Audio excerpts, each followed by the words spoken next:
whatever you do, you have to keep moving forward.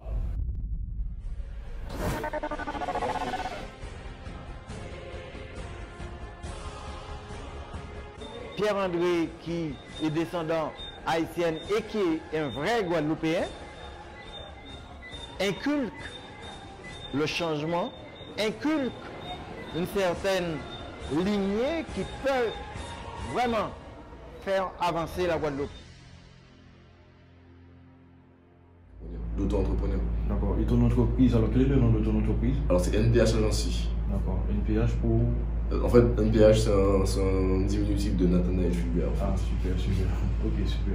Et alors, raconte-nous l'aventure de cette entreprise. Je vois qu'on est dans un beau studio. Ouais, c'est ça. Un beau studio. Donc, raconte-nous comment ça s'est passé. L'histoire un peu de l'agence et du concept, c'est un truc que j'avais déjà depuis longtemps. C'est-à-dire que j'avais vraiment cette idée depuis 2 ans à peu près où j'ai commencé la vidéo. Je m'étais dit que j'avais envie de créer une structure où je pourrais m'exprimer totalement et pouvoir permettre à d'autres personnes de s'exprimer. En tout cas, avec tous mes voyages, j'ai vu beaucoup de choses. J'ai vu des décors, j'ai vu des aménagements, j'ai vu des studios, etc. Et je trouvais que nous, en Guadeloupe, en tout cas quand je suis revenu en Guadeloupe, on n'avait pas cette vision un peu internationale, cette vision un peu créatrice, cette vision de design, cette vision un peu moderne. Tu vois, on était un peu trop ancien à mon goût. Et je me disais, ben, ça serait génial si toutefois j'arrivais à ramener ça ici et à pouvoir en fait avoir un espace pour moi, je pourrais travailler. Et si je travaille en équipe, ben, du coup, pouvoir travailler avec une équipe, mais qu'on soit dans un espace de travail qui soit digne de ce nom en fait. C'est-à-dire que si on travaille dans la vidéo, dans l'image, etc., que notre image aussi soit bien et qu'en même temps on ait un espace pour pouvoir faire des shoots comme ici et en même temps avoir un espace chill, tranquille où on peut discuter, rencontrer des clients, faire des petits événements, etc. Il avait vraiment cette vision dans ma tête d'un espace comme ça en Guadeloupe que j'avais envie de créer. Et du coup, je me suis dit, vas-y, je vais mettre des sous un petit peu de côté. Et puis, quand l'opportunité, l'occasion va se présenter, boum, je vais investir pour le faire. Et du coup, là, le confinement est arrivé. Donc, ça fait pas très longtemps, il y a quelques mois. Et avant le confinement, c'était pas encore prévu le confinement, mais avant le confinement, j'étais justement revenu en Guadeloupe. Donc, j'avais décidé de revenir en Guadeloupe par rapport justement à cette histoire de Covid-19 où j'étais en France. Et je me suis dit, bon, ça sent pas bon. Je vais retourner voir la famille, etc. pour si toutefois il y a un blocage ou autre, je suis sûr que je suis à la maison, tu vois. Et donc du coup, c'était pas encore dans ma tête de faire l'agence, je savais que j'avais envie de le faire, mais je sais pas encore pour moi le moment de le faire. Du coup, je suis arrivé en Guadeloupe, je suis rentré, et puis là j'ai senti vraiment le besoin de le faire parce que j'ai vu le manque en fait. C'est-à-dire que j'étais à Paris, je pouvais louer des studios, je pouvais bouger un peu comme je voulais, actionner, avoir un espace de travail, je travaillais au WeWork, c'est un espace de coworking qui est vraiment génial. En fait, t'as compté là-bas, t'as vraiment envie de travailler. Puis quand je suis arrivé ici, ça me manquait, donc je me suis dit, bon, c'est peut-être pas le bon moment de faire ça, parce que du coup, là, on était dans un moment d'incertitude, on savait pas, on parlait de confinement, mais on s'était dit, c'est pas possible, ils vont pas nous enfermer chez nous comme ça, tu vois. Et tout le monde pensait pas que ça allait être vrai. Et puis moi, je me suis dit, si j'ai envie de le faire, il me faut mon espace de travail, on verra ce que ça donne avec le Covid. Du coup, j'ai fait des visites de plusieurs espaces, et celui-là, je suis tombé entre guillemets amoureux de cet espace-là, parce que du coup, on a la cour intérieure, on a plusieurs, c'est exactement comment je le visionnais. Et donc dans ma tête, je voyais un espace de travail où du coup on serait bien à l'aise, on aurait une table pour travailler, un ordinateur, etc. Je voyais ensuite un autre espace où on serait un peu plus détente et je voyais après un autre espace, studio, photo. Et du coup, quand j'ai visité ici, c'était exactement ce que je voulais, tu vois. Tu avais la première salle, tu avais la cour intérieure qui est quand même assez unique. Tu vois, quand on arrive ici, on se dit pas, il y a ça derrière, tu vois. Et tout ce concept-là, j'ai adhéré et du coup, on a signé le contrat en disant, bon, on prend le bail et on va commencer à aménager, etc. Et puis, boum, dès qu'on a eu la confirmation, qu'on a eu la clé, confinement le lendemain. Et du confinement, interdiction de sortir chez soi. Donc, du coup, moi, pendant les 2 mois, j'avais la clé du truc, mais je pouvais rien faire du tout. Et frustration. En plus, l'incertitude de savoir si on devait payer le loyer, malgré le fait qu'on n'y est pas, parce qu'en soi, c'est même pas le problème de la propriétaire, de savoir si tu vas signer un contrat, il faut que tu payes. Tu vois, donc il y avait cette problématique-là aussi, et je me suis dit, bon, positiver, dans le sens trouver le côté positif de la chose, et me dire, bon, avec ces 2 mois-là, je vais du coup prendre mon temps pour pouvoir bien faire les choses. C'est-à-dire pas me précipiter à faire un peu n'importe quoi, et ça m'a permis pendant ces 2 mois-là de réfléchir à comment je voulais aménager, faire des maquettes, voir quel magasin je voulais aller, pour voir quel magasin je voulais aller acheter telle chose, faire la liste des matériaux, etc. pour pouvoir avoir une vision beaucoup plus claire de comment je voyais les choses.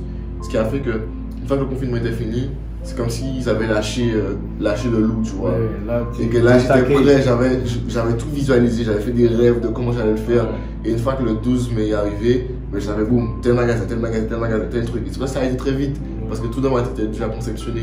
Il fallait juste le réaliser. Donc je savais où prendre le parquet, où prendre la peinture, où prendre tel truc, où prendre tel truc.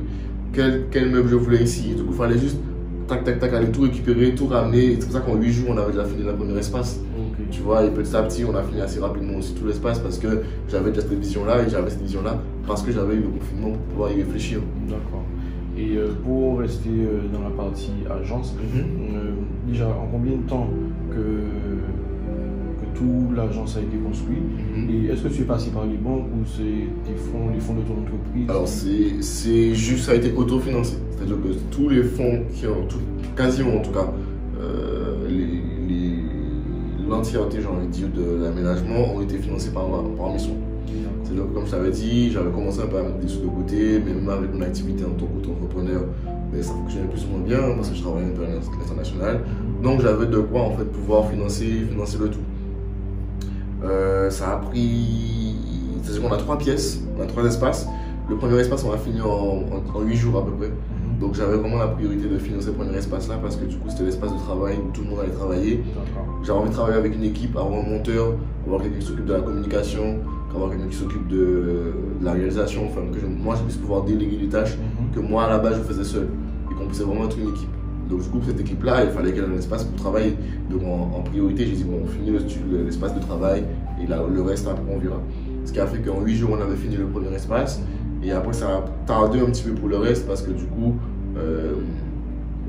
on avait vraiment la priorité sur l'espace de travail. Et après, pour pouvoir du coup répondre à la question, on a fini la cour. On a tout fini en même temps après. C'est-à-dire qu'on a pris 8 jours pour faire le reste et 2 mois pour faire le reste. Enfin, 8 jours pour faire l'espace de travail et 2 mois après pour pouvoir tout finir le studio et la cour. Ça allait très vite. Ouais. Ça allait très vite. Ça allait très vite. D'accord. Et pour revenir sur tes échecs, tu nous as dit que tu en as eu. Tu en as eu, je suppose qu'elles ont été grandes, qu'elles ont été challengeantes. Exactement. Est-ce que tu peux nous en dire plus, avec plus de précision? Les échecs par rapport à l'agence, par exemple, ou autre chose? Oui, mais en fait, ce qui te vient en tête, c'est-à-dire dans ton parcours, les faits marquants, les faits qui t'ont freiné, qui t'ont dérangé. Pardon. Alors, la première chose, je dirais, qui pourrait m'avoir freiné, c'est la peur de l'insécurité financière. Ça, c'est un gros problème et ça a été un gros problème, un gros frein pour moi parce que du coup, c'est vrai que je suis quelqu'un qui est très instinctif et qui. Je pars à l'aventure assez rapidement et facilement, tu vois. T'es pas bélier par hasard? Comment? T'es pas bélier par hasard? Non, même pas, j'ai mot. Ok. Et puis du coup, il faut assumer quand tu pars à l'aventure comme ça, tu vois. Il faut pouvoir assumer derrière et ça a été souvent un des premiers obstacles que j'ai eu en me disant, bon, j'ai envie de faire ça, mais financièrement ça ne suit pas. Ou alors simplement, je me suis parfois beaucoup posé, remis en question en me disant, mais en fait, là je suis en Thaïlande, mais j'ai plus de sous. Qui m'a envoyé faire ça? Pourquoi je suis pas resté en Guadeloupe travailler, tu vois? Et par moment, je me posais des questions pour me dire comme ça, mais là, je suis en Thaïlande, je me suis dit que j'allais avoir des clients.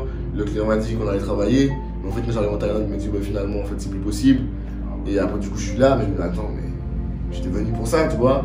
Donc là, je me remets en question, mais après, je me dis, mais attends, réfléchis, t'as 19 ans, t'es en Thaïlande, tu es hébergé, tu manges au moins, tu sais pas comment tu vas retourner, mais tu es là, tu vois. Si tu compares par exemple, je sais pas, c'est pas pour être péjoratif, mais ni pour pouvoir descendre qui que ce soit, mais je vais peut-être penser à mon collègue, mon pote qui lui travaille à Carrefour et il est en train de galérer, tu vois, on n'a pas le même style de vie, donc lui, limite, je me dis, mais en fait, lui, peut-être il aurait aimé avoir mon problème, il aurait aimé être dans la situation où du coup je suis plus ou moins bien, c'est que je sais pas comment je vais faire pour retourner parce que j'ai pas suffisamment d'argent, mais j'ai envie de dire, je préfère être fauché bien, tu vois, en train de vivre mon rêve, que avoir de l'argent, mais du coup être esclave du coup d'un patron ou autre, tu vois. Et de ne pas avoir du temps, parce que le temps j'en avais, et du coup le temps fallait juste que je le transforme en argent. Et ça a été des difficultés challengeantes en me disant, ben, par un moment, ben, de remise en question, pour me dire, ben, en fait là j'ai plus d'argent, en fait j'aurais pas dû faire ça, etc. J'aurais pas dû faire ce choix-là, j'aurais pas dû faire ça, et même par un moment, même avec l'agence, il y a des problématiques que j'avais jamais eues avant. parce que du coup j'étais seul. Et quand t'es seul, bah, du coup t'es responsable de tes actes, responsable de tes choix. Que si tu merdes sur un truc, bah, c'est juste moi j'ai merdé, bon vas-y j'assume parce que j'ai merdé. Mais là on est en équipe. Ce qui veut dire que je suis pas seul responsable, c'est-à-dire que par un moment quelqu'un d'autre peut merder et avoir des répercussions sur moi et sur d'autres personnes. Et c'est un risque que du coup il faut prendre et que par un moment je me remets en question en me disant bon merde, je restais tout seul. Même financièrement, le fait d'avoir fait l'agence, ça coûte parfois beaucoup plus que si j'étais seul. Parce que si je suis seul, il y a beaucoup moins d'erreurs que je ferai, il y a beaucoup moins de choses sur lesquelles je vais devoir passer du temps, etc. Et tu vois, ça c'est encore des trucs où ça te challenge, ça te dit est-ce que j'aurais vraiment dû faire ça? Même avec en plus le Covid, là je me dis, par un moment, hein, pas tout le temps, mais par un moment je me dis, est-ce que ça n'aurait pas été mieux que je garde ces sous-là et que je continue à faire mes affaires tranquillement de mon côté et que du coup j'aurais déjà ces sous-là de côté. Et là actuellement je ne vais pas me prendre la tête, j'aurais été tranquille.